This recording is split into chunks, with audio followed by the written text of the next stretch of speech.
Assalamualaikum warahmatullahi wabarakatuh, Pak Ustadz. Waalaikumsalam warahmatullahi Ya, saya mau tanya ya, ini kan ada yang menyebarkan berita-berita bahwa memang ini kita itu seperti 7 pemuda di gua di surat Al-Kahfi. Gitu. Apakah ada memang terulang sejarah di dalam Quran itu setiap tahunnya? Dan satu pertanyaan lagi, kapan wabah ini berhenti gitu? Mungkin sejarahnya dulu pernah ada wabah apa, terus kemudian berhenti. Makasih Pak Ustadz. Assalamualaikum warahmatullahi wabarakatuh. Waalaikumsalam warahmatullahi wabarakatuh. Walabisu fi kahfihim, mereka berada di gua salasami'atin wazdadu tis'a, 300 tahun lebih 9, 309 tahun. Pemilihan angka 300 lebih 9 menunjukkan penghitungannya 2. Kalau dihitung menurut hitungan bulan Qamariyah, Muharram, Safar, Rabiul Awal, Rabiul Akhir, 309 tahun. Tapi kalau dihitung menurut hitungan Syamsiah Januari, Februari, Maret, April, 300 tahun. Mereka lari bukan karena wabah COVID-19. Mereka lari karena ada seorang raja yang amat sangat zalim.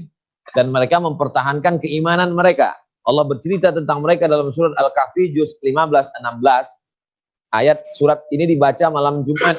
Man qara'at surat Al-Kahfi yaumal Jum'ah. Siapa yang baca surat Al-Kahfi petang Jumat, sore Jumat, malam Jumat, siang Jumat, Allahu min nur. Allah berikan dia cahaya, pencerahan.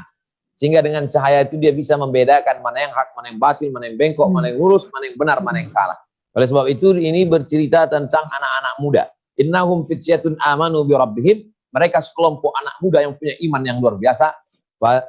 Fityatun amanu bi rabbihim wa zidnahum huda. Lalu kami tambah hidayah untuk mereka. Sampai pada akhirnya salah satu dari mereka terbangun. Lalu kemudian dia ambil uang koinnya. Dia berikan kepada sahabatnya. Orang kalau bangun tidur terasa lapar, maka dia minta sahabatnya untuk beli makanan. Lalu dia pesankan wal yatalattaf wala yush'iranna bikum ahada.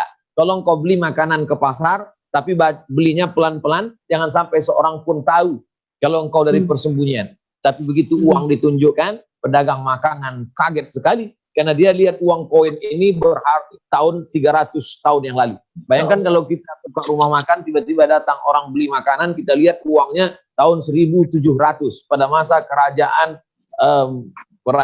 kerajaan silam. Tentu kita akan kaget. Akhirnya raja sudah berganti, yang waktu itu berkuasa adalah raja yang soleh. Mereka datang, akhirnya setelah mereka datang semuanya mati meninggal dunia. Sesungguhnya Allah ingin menunjukkan, sesungguhnya Allah ingin memperlihatkan kepada dunia, begitulah istiqomahnya seorang pemuda. Nah, jadi ini, adapun analisa yang mengatakan mereka lari karena wabah, maka bukan interpretasi dari hadis Nabi Muhammad SAW.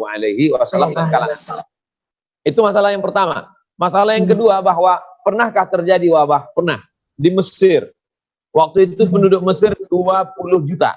20 juta penduduk Mesir. Dan ketika terjadi pandemi, wabah, akhirnya penduduk Mesir hanya tinggal 2,5 juta saja. Yang meninggal 17,5 juta orang. Habis semuanya. Bahkan satu hari itu, kata Syekh Ali Jum'ah, harta warisan berpindah ke 9 rumah. Pagi meninggal, harta warisan pindah. Yang punya nerima ini meninggal juga, pindah lagi. Siangnya ninggal, pindah. Sorenya ninggal, pindah. Petangnya ninggal, pindah. Malamnya ninggal. Satu hari itu harta warisan berpindah ke 9 rumah. Karena meninggal. Oleh sebab itu, maka apa yang kita alami seperti ini, pernah terjadi di Maroko, Andalusia. Sampai-sampai waktu itu masjid-masjid ditutup, tidak ada sholat Jumat. Tapi bedanya dengan sekarang, dulu hanya satu daerah saja. Ketika terjadi di Mesir, tidak terjadi di Yaman. Tapi pandemi corona ini terjadi serentak di seluruh dunia. Dan sejak awal Islam 1400 tahun lamanya, baru kali inilah terjadi. Akan tetapi Allah SWT yang maha mengetahui sudah menyampaikan ke Nabi Muhammad SAW tentang masalah pencegahannya. Apa yang dilakukan manusia modern hari ini, salah satunya adalah yang dijelaskan oleh Ibnu Sina, pakar kedokteran dari kalangan Muslim, yang dikenal di Barat dengan Avicenna. Dia punya buku berjudul The Canon of Medicine.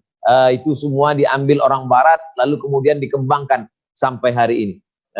Saya kira itu penjelasan tentang Ashabul Kahfi dan wabah corona di masa lalu sampai sekarang. Wallahu a'lam bishawab.